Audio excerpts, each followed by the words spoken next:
Bismillahirrahmanirrahim. Assalamualaikum warahmatullahi wabarakatuh. Selamat pagi dan salam sejahtera buat kita semua. Perkenalkan, saya Fadli Muin dari Kantor Perwakilan Bank Indonesia Provinsi Sulawesi Selatan. Bisa hadir pada pagi hari ini di tempat ini. Saya mengucapkan terima kasih kepada Bapak Kepala Dinas Provinsi Sulawesi Selatan yang memberikan kesempatan kami untuk bisa memberikan sosialisasi dan edukasi terkait dengan CBP, Cinta Bangga Paham Rupiah. Kami juga mengucapkan terima kasih dan selamat datang kepada seluruh guru-guru, Bapak Ibu Dewan Guru, dan juga kepada seluruh siswa-siswi se-Sulawesi Selatan. Rupiah merupakan satu-satunya alat pembayaran yang sah di Negara Kesatuan Republik Indonesia. Ini tertuang dalam Undang-Undang Nomor 7 Tahun 2011 di Pasal 21 Ayat 1. Oleh karena itu, pentingnya kita mengetahui terhadap rupiah kita, dan ini juga merupakan satu perluasan terkait dengan cinta, bangga, paham rupiah untuk memberikan edukasi kepada siswa-siswi adik-adik sekalian untuk menambah literasi pemahaman kita terkait dengan cinta, bangga, dan paham rupiah. Rupiah pahlawanku, cinta, bangga, dan paham rupiah. Ketika kita berbicara tentang cinta, ada 3 makna cinta terhadap rupiah kita, yaitu mengenali karakteristik dan unsur pengaman pada rupiah. Kemudian yang kedua, merawat rupiah kita dengan 5J. Kemudian yang ketiga, menjaga rupiah kita dari tindak pemalsuan uang. Keaslian dan merawat rupiah merupakan perwujudan dari kemampuan masyarakat untuk mengenal karakteristik dan desain rupiah kita, serta bagaimana memperlakukan rupiah kita secara tepat, menjaga diri kita dari kejahatan uang palsu. Kemudian yang kedua adalah bangga terhadap rupiah. Karena rupiah merupakan identitas dan simbol bangsa. Merupakan perwujudan atau kemampuan masyarakat dalam memahami rupiah sebagai alat pembayaran yang sah, simbol kedaulatan negara Kesatuan Republik Indonesia, dan juga sebagai alat pemersatu bangsa. Ada 3 makna bangga terhadap rupiah. Yang pertama, simbol kedaulatan negara sebagai alat pembayaran yang sah, dan yang ketiga, alat pemersatu bangsa. Kemudian paham terhadap rupiah. Fungsi rupiah di dalam perekonomian kita. Paham rupiah merupakan perwujudan kemampuan masyarakat memahami peran rupiah dalam peredaran uang, stabilitas ekonomi, dan fungsinya sebagai alat penyimpan nilai. 3 makna paham terhadap rupiah. Bijak dalam bertransaksi, bijak dalam berbelanja, dan bijak dalam berhemat. Kita akan memasuki kepada cinta rupiah. Cinta rupiah, kita mengenali ada sejarah rupiah, kemudian ada karakteristik rupiah kita, dan juga tentang proses produksi yang sangat kompleks terhadap rupiah kita. Bagaimana kita bisa melihat terkait dengan sejarah rupiah, mulai dari tanggal 30 Oktober 1946, ketika pemerintah menerbitkan uang Republik Indonesia atau disebut dengan ORI. Kemudian sejarah perjalanannya tahun 1947, pemerintah memberi mandat kepada daerah untuk mengeluarkan ORIDA, yaitu uang Republik Indonesia daerah. 1 Januari 1950, kemudian uang Republik Indonesia Serikat atau RIS juga berlaku. Selanjutnya pada tahun 1950 di 1 Mei, ORI dan ORIDA ditarik dari peredaran. 17 Agustus 1950, Indonesia kembali ke bentuk NKRI, dan tahun 51 sampai 1953 beredar uang rupiah logam dan uang rupiah kertas. Kemudian karakteristik uang rupiah kita yang perlu menjadi perhatian buat kita, bahwa di antara karakteristiknya ada lambang negara Garuda Republik Indonesia atau gambar Garuda Pancasila. Kemudian ada tahun emisi, uang itu dikeluarkan, kemudian sebutan pecahan nominal, dan juga ada frasa Negara Kesatuan Republik Indonesia. Beberapa ciri umum terhadap rupiah kita. Ada cetak intaglio atau cetak kasar dengan menggunakan teknik emboss, sehingga ketika uang rupiah ini kita pegang atau uang rupiah ini kita raba, maka akan terasa kasar ketika kita raba. Ada kemudian kode tunanetra atau disebut dengan blind code. Ini kode buat saudara-saudara kita yang disabilitas. Jadi mereka bisa mengetahui uang pecahan berapa yang mereka pegang itu dengan meraba blind code tersebut. Dengan tanda garis dia bisa mengetahui ini uang 100.000, 50.000, 20.000, dan seterusnya. Kemudian ada unsur pengaman disebut dengan tanda air atau watermark. Nah, watermark ini juga unsur pengaman yang nanti nampak jelas kelihatan ketika dilihat dari atau diterawang ke arah cahaya. Kemudian ada gambar saling isi, recto verso. Ini juga unsur pengaman rupiah kita, ya, yang nanti terlihat jelas logo Bank Indonesia ketika kita terawang ke arah cahaya. Nah, ketika kita melihat sepintas, ini tulisan BI atau logo BI tidak sempurna ketika kita lihat dari depan, ketika kita lihat dari belakang juga tidak sempurna. Nanti kelihatan sempurna ketika kita terawang ke arah cahaya. Kemudian ada disebut dengan latent image atau gambar tersembunyi. Ini nanti kita bisa melihat dengan jeli, dengan perlahan-perlahan itu akan kelihatan tulisan atau logo Bank Indonesia. Kemudian juga ada benang pengaman. Itu beberapa ciri khusus yang ada pada uang rupiah kita. Kemudian dengan proses produksi yang kompleks, pemilihan bahan baku yang berkualitas tinggi, di mana bahan uang kita itu dari serat kapas ya. Ini perlu buat adik-adik ketahui bahwa uang rupiah kita, uang kertas itu bahan bakunya dari serat kapas, bukan dari serat kayu. Ya. Kalau yang kertas-kertas yang sering kita pakai itu dari serat kayu, dia akan memendar di bawah sinar ultraviolet. Sedangkan serat kapas itu tidak akan memendar di bawah sinar ultraviolet. Ini merupakan bahan dasar uang kita. Kemudian juga dengan aspek desain yang penuh pertimbangan, kemudian juga dengan tahapan cetak yang penuh dengan ketelitian. Kemudian merawat rupiah kita. Ya, coba kita lihat bagaimana perilaku orang-orang di Jepang, bagaimana mereka merawat uang yen mereka dengan baik. Karena mereka memiliki budaya pada uang tersebut. Ada kaisar atau raja pada pecahan tersebut. Sehingga mereka sangat menghormati budaya mereka. Mereka tidak berani mencoret-coret uangnya. Mereka tidak berani untuk melipat-lipat atau merempas uang yen mereka. Bagaimana dengan kita di Indonesia? Ya, terkadang ketika kita bertransaksi melihat para pedagang atau saudara-saudara kita, sebagian mereka yang tidak bisa merawat rupiah dengan baik. Mereka meremas, mereka mencoret, bahkan mereka membasahi rupiah kita. Oleh karena itu mari sayangi rupiah kita dengan 5J. Ya, jangan dicoret, jangan dilipat, jangan di staples, jangan diremas, dan jangan dibasahi.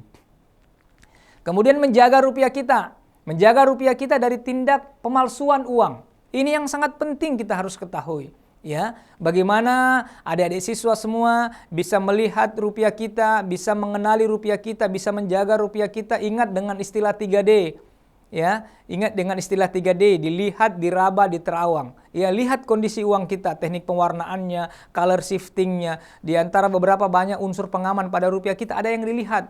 Ada multicolor latent image, kemudian ada yang diraba. Yang diraba tadi intaglio itu cetak kasar, kemudian ada blind code juga, itu diraba. Yaitu sistem raba ketika kita ingin melihat rupiah kita dengan diraba. Kemudian diterawang. Diterawang tadi ada unsur pengaman yang harus diterawang ke arah cahaya atau matahari atau lampu. Ini akan terasa kelihatan unsur pengaman kita secara sempurna ketika diterawang ke arah cahaya. Tentunya kalau kita bisa mengetahui atau mengenali unsur pengaman pada rupiah kita juga bisa menjaga rupiah kita dari tindak pemalsuan uang. Kita juga bisa menjaga diri kita menjadi korban pemalsuan uang. Sebagaimana banyak kasus-kasus terjadi, banyak orang-orang yang datang menukar ke Bank Indonesia, banyak orang-orang yang datang menyetor ke perbankan. Ternyata uang yang dia tukar, uang dia store, itu adalah uang rupiah palsu. Kenapa mereka bisa menjadi korban pemalsuan? Karena mereka kurang pahamnya terkait dengan rupiah kita. Ya, ini juga ada beberapa alat pengaman harus menggunakan alat bantu seperti sinar UV dan juga kaca pembesar. Ini adik-adik sekalian, terkait dengan penguatan uang rupiah kita ada di pecahan 2022 ini dari sisi desain ya. Kita lihat desain rupiah kita sekarang luar biasa dan juga merupakan ini salah satu desain yang terbaik di dunia ya terkait dengan desain uang rupiah kita. Apa penguatan yang ada pada rupiah kita? Yaitu secara konsep dasarnya adalah desain. Kemudian mudah dikenali, kontras warna antar satu pecahan, kemudian menyeragamkan juga gambar watermarknya dengan gambar utama, kemudian juga ada standarisasi, desain atau tata letak unsur pengaman, kemudian meningkatkan selisih ukuran panjang. Kalau yang dua pecahan yang lama 2016 itu selisih 22 mm, maka pecahan sekarang itu 5 mm. Sehingga sangat terasa kontras, semakin kecil uang pecahan kita nilainya, maka semakin kecil bentuk fisiknya juga. Kemudian ini juga menyulitkan pemalsuan unsur pengaman. Jadi ada beberapa yang kita tanamkan di pecahan 2020 dengan unsur pengaman yang sungguh luar biasa, sehingga ini akan menyulitkan counterfeiter untuk bisa memalsukan uang rupiah kita. Seperti ada benang pengaman dengan menggunakan teknologi microlens, kemudian juga dengan UV, dengan optical variable magnetic ink. Kemudian juga dalam rupiah kita ini ada disebut dengan sistem atau teknik varnish ya. Ya, varnish. Ini membuat bahan uang untuk durability-nya lebih tahan lama, masa edar lebih lama karena sistem coating. Bahwa uang rupiah kita ini dilapisi dengan plastik untuk pecahan 5.000, 2.000, dan 1.000. Ini kalau kita lihat tadi mudah dikenali karena ada kontras warna ya di pecahan 2016 dengan 2022 ya, sehingga ini insya Allah akan memudahkan masyarakat ketika melihat pecahan rupiah kita. Kemudian juga ini tadi menyeragamkan watermark tanda air. Kalau pecahan 2016 itu kadang berbeda antara gambar utama dengan watermark. Tetapi di pecahan 2022 ini sudah seragam ya. Kalau kita lihat di gambar utama pecahan 100.000 gambar Bung Karno dengan Bung Hatta, maka di watermarknya juga demikian. Bung Karno dengan Bung Hatta. Kalau di pecahan 50.000 gambar utama adalah Insinyur Juanda, maka di watermarknya Insinyur Juanda. Kalau di pecahan 20.000 Dr. Ratulangi, maka gambar watermarknya juga Dr. Ratulangi. Demikian sampai di pecahan 1.000. Jadi ini gambar watermark yang diseragamkan dengan gambar utama. Kemudian standarisasi dari tata letak unsur pengaman pada pecahan kita. Sebagai contoh di benang pengaman ya, di pecahan 2016 itu berbeda letaknya antara 100.000, 50.000 dengan 20.000. Sedangkan untuk di pecahan 2022 tata letak desain unsur pengaman terutama pada benang pengaman itu diseragamkan tempatnya. Kemudian ukuran panjang juga. Ini ukuran panjang dari pecahan 100.000, 50 sampai 20.000 ini itu terdiri selisihnya cuma 2 mm ya, 2 mm pecahan 2016. Sedangkan di pecahan 2022 selisih 5 mm. Ini bisa kita lihat dari 151 mm turun menjadi 146 dan 141. Ini merupakan selisih perpecahan itu 5 mm. Dibanding dengan pecahan yang 2016 selisihnya cuma 2 mm. Ini tadi yang disebutkan dengan benang pengaman ya, teknologi microlens ini. Ini memiliki dynamic effect yang movement dan striking tampak jelas ketika dilihat dari cahaya. Kemudian unsur pengaman pada ultraviolet. Ini unsur pengaman yang menggunakan ultraviolet. Nah, adik-adik sekalian, bisa kita lihat ya, bagaimana cantiknya uang rupiah kita ketika di bawah sinar UV. Jadi selama ini, kalau di pecahan yang 2016, pecahan-pecahan yang lama, itu ketika kita posisikan di bawah sinar UV, atau di bawah cahaya sinar UV, biasanya warnanya cuma satu, warna hijau saja. Sekarang dilakukan perluasan gambar atau warna yang sangat seragam dan sangat dinamis dan sungguh sangat kelihatannya sangat baik, sehingga ini yang perbedaan antara pecahan 2016 dengan pecahan 2022. Ini juga mungkin salah satu faktor atau unsur pengaman yang sulit dipalsukan oleh para counterfeiter. Selanjutnya dengan color shifting. Ya, ini perubahan warna juga color shifting atau disebut dengan optical variable magnetic ink. Ini tinta yang berubah ketika kita lihat dari sudut pandang tertentu. Ini juga satu unsur pengaman ya, satu unsur pengaman yang tergolong sangat sulit dipalsukan oleh para counterfeiter. Ini sangat sulit dipalsukan oleh para counterfeiter. Kenapa? Karena ini merupakan unsur pengaman yang juga mungkin biayanya sangat mahal ya, sangat tinggi sehingga sulit counterfeiter untuk bisa membuat hal yang demikian. Ini disebut dengan color shifting atau optical variable magnetic ink.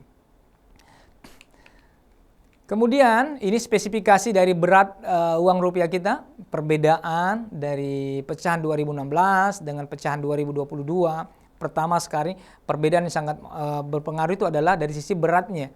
Kalau untuk di pecahan 2022 sekarang standarisasi papernya beratnya 90 GSM. Dan juga kemudian yang kedua menggunakan teknik cetak, coating atau varnish. Kemudian kita masuk kepada bangga rupiah. Kenapa kita mesti bangga terhadap rupiah? Pertama, karena rupiah merupakan simbol kedaulatan Negara Kesatuan Republik Indonesia. Bahwasanya yang menjadi lesson learned pada bangga rupiah ini sebagai simbol kedaulatan, sesuai dengan International Court of Justice, Mahkamah Internasional, di tahun 2023 itu sudah memutuskan bahwa 2 pulau milik Indonesia itu menjadi bagian daripada Malaysia, yaitu Pulau Sipadan dan Ligitan. Itu karena kenapa? Karena penggunaan mata uang di daerah tersebut menentukan kedaulatan suatu negara. Dan di Sipadan dan Ligitan itu yang beredar di sana adalah bukan uang rupiah, tetapi uang ringgit. Sehingga inilah yang membuat salah satu faktor lepasnya kedua tersebut dari Indonesia yang diambil oleh Malaysia. Kemudian juga rupiah sebagai alat pembayaran. Ya, ada wilayah, masa berlaku, dan juga ada pengecualiannya. Kemudian juga ada koleksi numismatik uang rupiah ya. Ini ketika memperingati 100 tahun Bung Karno, kemudian 1 abadnya juga Bung Hatta, ada koleksi-koleksi numismatik yang dikeluarkan oleh Bank Indonesia pada event-event tertentu. Kemudian juga ada pecahan yang bersambung, ya, disebut dengan angkat note, ya. Ini uang yang belum digunting, masih dalam keadaan bersambung. Terdiri dari 4 lembar dan juga 2 lembar, ya. Jadi di tahun emisi 2016. Kemudian rupiah juga sebagai pemersatu bangsa. Ya, karena rupiah merupakan identitas satu negara dengan mata uang asing, mata uang yang lain. Sehingga mulai dari Sabang sampai Merauke orang menggunakan rupiah, tidak menggunakan mata pecahan yang lain, ya. Sehingga rupiah merupakan pemersatu bangsa. Kemudian kita juga bisa melihat bagaimana perjalanan rupiah mulai dari zaman Majapahit, kemudian juga zaman Jepang, pasca kemerdekaan, hingga dengan rupiah yang ada sekarang ini. Kemudian yang ketiga adalah paham rupiah. Ya, bagaimana kita paham rupiah dalam bertransaksi? Bagaimana kita paham rupiah terkait dengan fungsi uang? Apa fungsi uang? Sebagai satuan hitung. Ya, adik-adik sekalian ya, sebagai satuan hitung sehingga memudahkan proses transaksi, ya. Kemudian yang kedua sebagai alat pembayaran yang sah, agar tidak lagi ada sistem barter, barang dengan barang. Ya, ini merupakan satu fungsi uang. Dan kemudian yang ketiga, uang juga berfungsi sebagai alat penyimpan nilai. Artinya apa? Uang yang kita simpan sekarang, uang yang kita tabung sekarang, 5 tahun, 10 tahun, 20 tahun akan datang, uang itu masih ada nilainya yang bisa kita belanjakan. Ya, kemudian ini kita juga bisa melihat terkait dengan evolusi sistem pembayaran yang dulunya menggunakan benda-benda sebagai alat pembayaran, kemudian beralih kepada uang kertas, uang logam, kemudian beralih lagi kepada non tunai dan kris, ya. Yang sempat saya singgung bahwa dengan pembayaran digitalisasi sekarang, dengan kemajuan zaman ini, sekarang kita bertransaksi tidak mesti lagi dengan uang cash atau uang tunai, cukup dengan kris, dengan scan barcode, semua transaksi jadi mudah. Ya, apapun yang kita mau belanja sekarang, apapun yang kita mau lakukan dengan transaksi, dimanapun kita berada, maka dengan sistem pembayaran digital ini memudahkan kita untuk bertransaksi. Kemudian juga nanti akan ada CBDC terkait dengan uang digital, nanti akan dikeluarkan oleh Bank Indonesia ini untuk mendukung transformasi digital di Indonesia. Kemudian juga saya ingatkan buat adik-adik sekalian, waspada terkait dengan kejahatan cyber ya. Sekarang itu kejahatan cyber, makanya saya katakan semakin tinggi teknologi kita, maka kejahatan mereka juga semakin pintar. Perhatikan dan hati-hati dengan skimming, dengan malware, dengan hacking, kemudian dengan phishing. Ini tentunya akan bisa membuat kita terpedaya dan bisa membuat kita rugi di kemudian hari. Terkait dengan pencurian data-data nasabah, terkait dengan pencurian dengan data-data dengan menggunakan sistem informasi komputer, ini kita berhati-hati. Sekarang marak hati-hati buat adik-adik sekalian. Ada WA atau SMS yang biasa dikirimkan kepada kita, kemudian harus mengklik aplikasi tersebut. Nah, ini sudah banyak korban, ini sempat viral di medsos ya. Bagaimana dia terpedaya dengan informasi tersebut. Akhirnya dia klik aplikasi tersebut, akhirnya apa yang terjadi? Dana-dana yang ada di rekening mereka habis semua. Ini hati-hati terkait dengan kejahatan-kejahatan cyber yang ada saat sekarang ini. Kemudian juga kita paham berbelanja.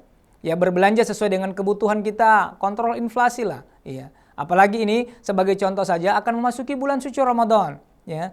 Saya sering mengingatkan buat keluarga juga saya, kepada kita semua. Ya, kontrol sesuai kebutuhan kita. Sebagai contoh, tidak usahlah terlalu banyak berbelanja. Terutama seperti hidangan buka puasa. Ya. Terlalu banyak makanan kita mau beli. Sebelum berbuka terlalu banyak makanan yang kita mau santap. Ya. Tapi apa yang terjadi ketika masuk waktu berbuka puasa? 1 gelas air, 1 potong, 2 potong kue, itu sudah membuat perut kita kenyang. Sedangkan terkadang makanan-makanan yang ada di atas meja kita tersisa. Dan akhirnya menjadi perkara-perkara yang mubashir. Ya. Ini perlu kita menjadi perhatian. Oleh karena itu bijak ya, sesuai dengan kebutuhan kontrol inflasi. Kenapa? Karena inflasi juga dapat diartikan sebagai kenaikan harga barang dan jasa secara umum yang terus-menerus dalam jangka waktu tertentu. Itu disebabkan karena apa? Karena terjadinya loss of control dalam pembelian segala kebutuhan segala sesuatu, sehingga ada tekanan dari sisi permintaan. Ya, kemudian juga paham berbelanja, belanja produk-produk dalam negeri, ya, mendukung roda pertumbuhan ekonomi dan juga mengurangi kebutuhan impor serta kebutuhan valuta asing. Fluktuasi nilai tukar berdampak pada arus modal, perdagangan, barang inflasi, suku bunga, investasi, output nasional, dan juga pada kesempatan kerja. Kemudian berbelanja. Ini peran rupiah dalam pembangunan nasional. Dengan inflasi dapat terjadi karena adanya tekanan dari sisi penawaran, dari sisi permintaan, dan dari sisi ekspektasi inflasi. Kemudian juga dari sisi nilai tukar. Apa yang bisa dilakukan masyarakat untuk mengendalikan inflasi dan nilai tukar? Bijak berbelanja. Selalu menggunakan rupiah dan belilah produk dalam negeri. Ya. Kemudian berhemat.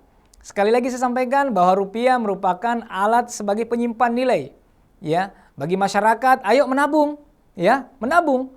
Tabungan dana kita simpan di bank saja ya. Simpan di bank untuk memudahkan kita untuk melindungi dana-dana kita. Ya, beberapa waktu yang lalu, ini lagi sempat saya sampaikan, yang sempat viral di media sosial, ada uang yang terbakar, uang panai, ya, uang panai sampai kurang lebih 50 juta terbakar uang panai. Ya.